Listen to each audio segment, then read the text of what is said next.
welcome or welcome back to my channel. I can finally say welcome back because this is going to be the second video on the channel. Very excited about that. And today I'm going to be telling you guys about the 3 self-help books that I read during January because I just figured what a better time to try to get my shit together than January, you know?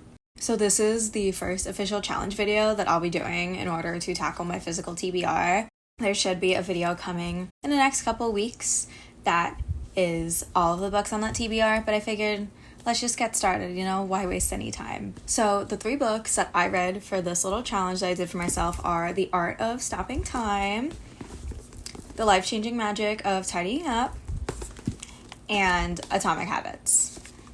And I originally had a 4th book that I was going to read for this. However, I just didn't have the time for it. So you only get 3 instead of 4.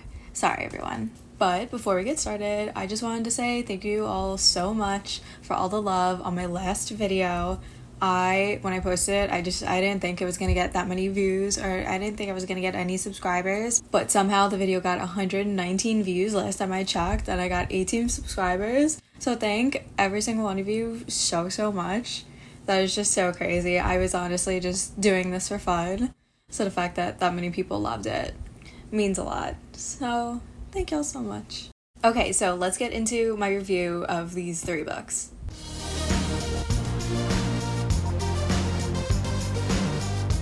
So the first book I'm going to be talking about is The Art of Stopping Time by Pedram Shojai.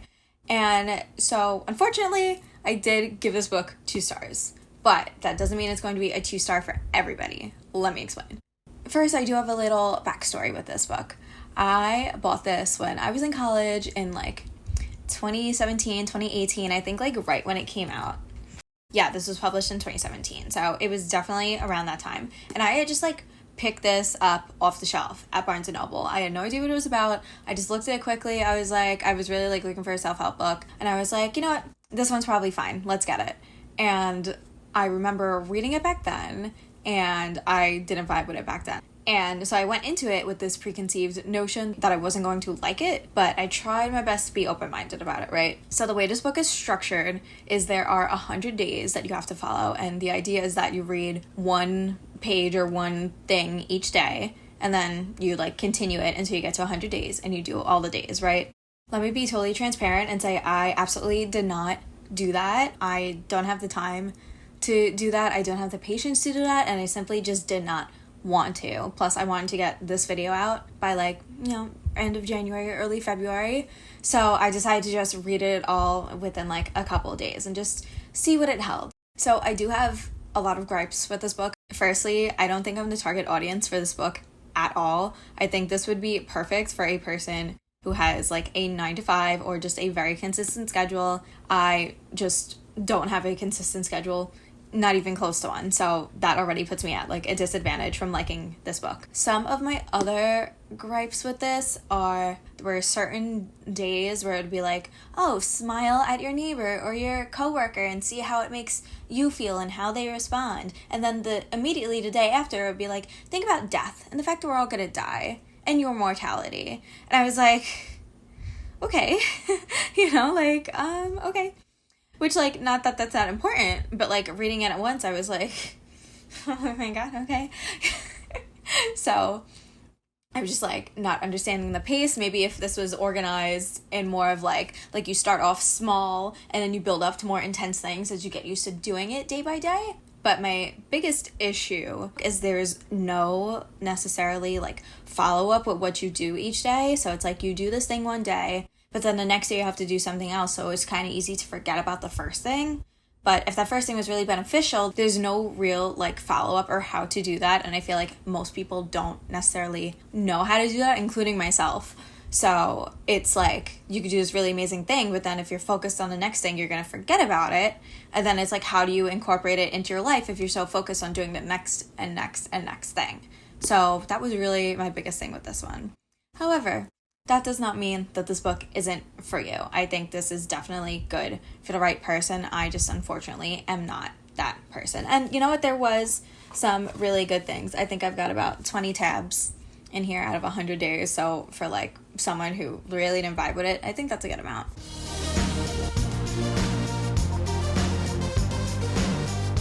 Next up, we have The Life-Changing Magic of Tidying Up by Marie Kondo. Now, I bought this because I watched her Netflix show and I was like, I literally love this.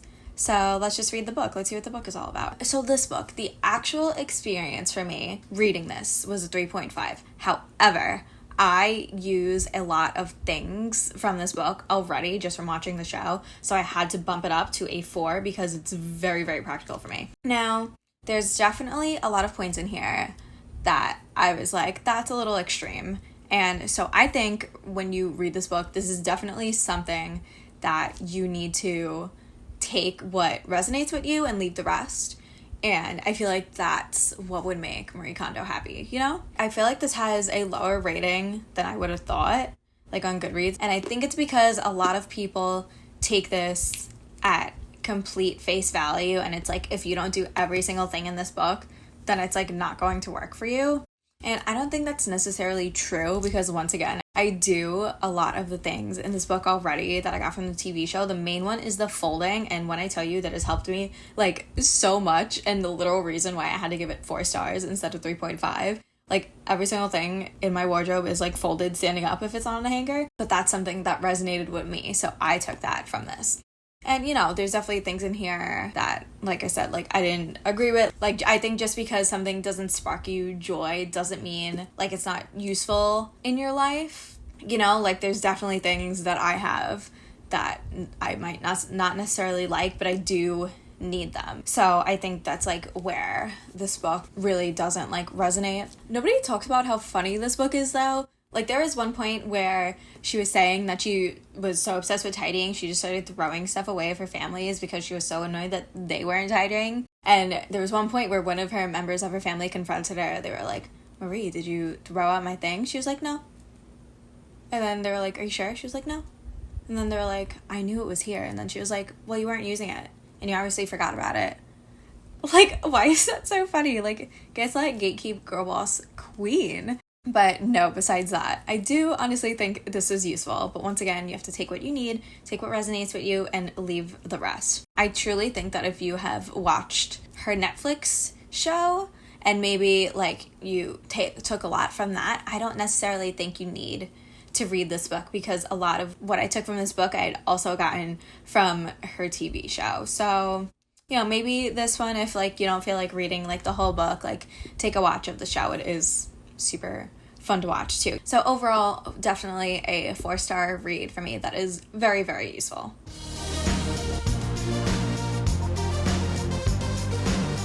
Last but not least, we have Atomic Habits by James Clear. This was by far my favorite book out of the 3. This was a 5-star. It was my first 5-star of the year. And from the point of immediately opening this, I was already putting things that were said in this book into my life. So this book basically, as you can see, is about atomic habits, which is defined as like small little changes. And so by doing that, you kind of learn throughout the book that by doing these little things every day can build up to a lot more success than trying to do something all at once. This is written in a way that is very easy to understand. And I love the fact that he starts off his chapters with real life scenarios. So it doesn't seem like he's just kind of spewing you bullshit. There's actual proof and stories behind the things that he's saying, right? And I tabbed this up to no end. And I'm not like a tabber for fiction books, but I love to do it for nonfiction because I can look back at the stuff. I mean, my mom actually did like a little book club with this, and even then I was like going back and being like, why didn't I tab that? That was a really, really good point. This book is just full of good points. I feel like I can't say that enough. Not only is the book easy to understand, but there's also a lot of graphs in it. And to me, I'm definitely like, while I am a creative person, I also am good at math. So it's something that just kind of makes sense to me. So sometimes seeing those graphs, it was like, oh, this is like scientifically proven, so it has to be true, right? I'll tell you all one of the things that really resonated with me, and that was habit stacking. So I'll give you like a little preview. So basically what it is you do one habit and then you have to connect it to something else, And then so when you start that first one, it creates like a chain of connections. And when I tell you I did this with my bedtime routine and I have like almost not stopped doing it ever since, it's literally so helpful. So this talks a lot about things that I had never heard of before. So instead of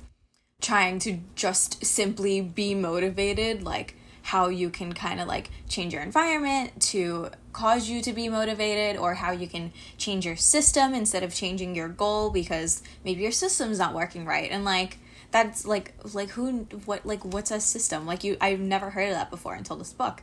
So that was really insightful to me. And once again, this has helped me already in the past month, like maintained so many of my habits and keep like pushing to do them. Just overall, this was fantastic. No doubt 5-star self-help book. If you're going to read any of these 3 books, it should definitely be this one. So those are my reviews of these 3 self-help books that I read in January to get my shit together for the new year. I really hope you all enjoyed.